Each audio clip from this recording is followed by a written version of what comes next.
Mês passado eu fui para Porto e eu participei de um evento para mulheres organizado por uma amiga minha no bar dela, que é casa tão longe, tão perto.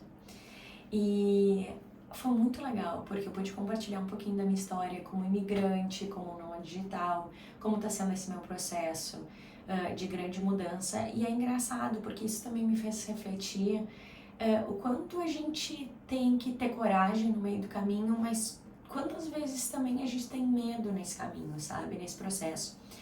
E lá foi muito legal, porque a gente pôde compartilhar, cada uma compartilhou um pouco dessa história, eu falei bastante sobre a minha história. E eu vejo que para cada pessoa o processo é diferente, né? Eu acho que imigrar é uma coisa única para cada um tem seus motivos. Acho que a gente deixa muita coisa para trás, então tem uma questão que eu acho que é um pouco comum para todas as pessoas, que é a fase de finalizar ciclos. Então, né, alguma coisa ficou para trás e outra vem pela frente, mas durante esse processo também, que pode ser um processo de luto, eu acredito que cada fim de ciclo é um luto, também a gente passa por muita insegurança, muita incerteza, muito medo, né? E ultimamente eu tenho refletido muito sobre isso, assim, sobre as questões de medo, porque ao mesmo tempo que quando eu falo um pouco da minha história, muita gente me fala que eu tenho coragem, que eu tive muita coragem, assim, de mudar de país, duas vezes, na verdade, né, e mudar de continente, e ir sozinha, sem conhecer ninguém.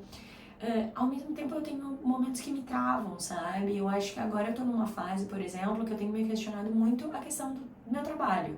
Porque eu tava muito acostumada a trabalhar para empresa, a ter uma coisa mais certinha, assim, né? E hoje em dia eu virei autônoma, então eu tenho que ir atrás dos meus clientes, eu tenho que ir atrás de trabalho, e muitas vezes eu tenho que confiar, né? Eu sei o que eu faço, né? Quando eu falo um pouco da minha história, é engraçado porque eu vejo as pessoas admiram, assim, muita gente, né? Admira o processo que eu tive. Eu acho que eu cheguei em lugares que muita gente gostaria de chegar na minha área. E às vezes, assim, parece que me dá inseguranças, principalmente quando eu tô nessas fases mais sozinha, que eu tenho que ir atrás, sabe? E ao mesmo tempo parece que às vezes eu esqueço de toda essa coragem que eu já tive em outros momentos, sabe? Tem medos que às vezes me paralisam, né? E é uma coisa que ultimamente eu tenho refletido, assim, né? Porque, principalmente quando a gente vira autônomo, eu acho que tem uma questão, assim, dos clientes de busca, mas tu tem que ir atrás, por exemplo, assim, também de trabalhos que te façam. Onde as pessoas valorizem o que tu faz, sabe? A tua entrega, onde as pessoas entendam o teu trabalho, sabe? E eu acho que essa é a parte mais difícil, porque tem horas que a gente esquece também. Eu, pelo menos, acontece isso comigo, né? Eu acho que eu já falei um pouquinho em outros momentos da síndrome do impostor, né?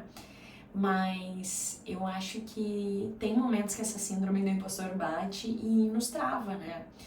E ultimamente eu tenho refletido muito sobre isso, assim, por que do medo, né? Por que eu tenho medo de, às vezes, mandar mensagem para as pessoas, entrar em contato, quando eu não tive medo para fazer essas mudanças, quando eu não tive medo para me mudar de país, para começar a falar outra língua, para conhecer novas pessoas, deixar todo mundo que eu conhecia para trás, sabe? Começar do zero outra vez. E por que eu tive coragem para isso? E às vezes, durante esse meu processo, tem coisas que me travam, parecem muito mais do que aqueles momentos, sabe? E é uma coisa que às vezes eu tenho que me lembrar. Uma professora minha, ela sempre dizia, quando eu estava estudando, ela dizia que eu tinha que ser gentil no meu processo, porque às vezes eu me cobrava muito do momento que eu tô de vida, eu devia estar em outra fase, né? Às vezes tu questiona a tua idade, tu questiona, enfim, certas coisas da vida, assim. E, e eu fiquei pensando, né, por que às vezes a gente esquece de ser gentil com a gente quando a gente é gentil com os outros, quando a gente não falaria ou cobraria dos outros que a gente se cobra, assim, sabe? Então, eu acho que ter essa oportunidade, por exemplo, que eu tive lá de estar em Porto, de estar com esse grupo de mulheres, de entender que eu não sou a única pessoa que passa por esses desafios, que cada uma, à sua maneira, passa por desafios às vezes diferentes, né? mas tá todo mundo aqui tentando navegar, né? Não tem, claro, às vezes as pessoas têm as coisas mais organizadas, menos organizadas, mas assim, tá todo mundo nessa vida ainda navegando e se descobrindo, né? Então,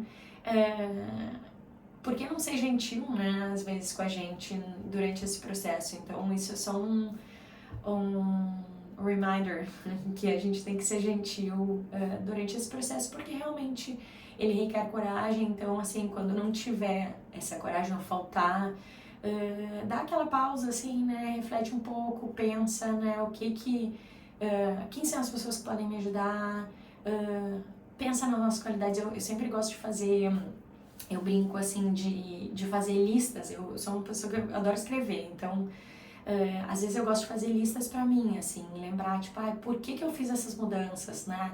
Onde foram os meus momentos de coragem? O que tá faltando aqui, sabe? E eu acho que às vezes botar no papel também ajuda a gente a clarificar um pouco onde é que a gente quer chegar e ter esse ato de gentileza, assim, e calma, né? Acho que às vezes é o que falta também. Eu, por exemplo, sou uma pessoa um pouco ansiosa, então eu quero fazer as coisas, eu quero as coisas pra ontem, e às vezes não é o momento de pra ontem, né? Às vezes o que a vida pede é mesmo ter paciência que vai acontecer, mas para isso eu também preciso acreditar, para isso eu preciso me pensar, para isso eu preciso ser gentil. Então, enfim, uma reflexão aqui que eu queria compartilhar com vocês.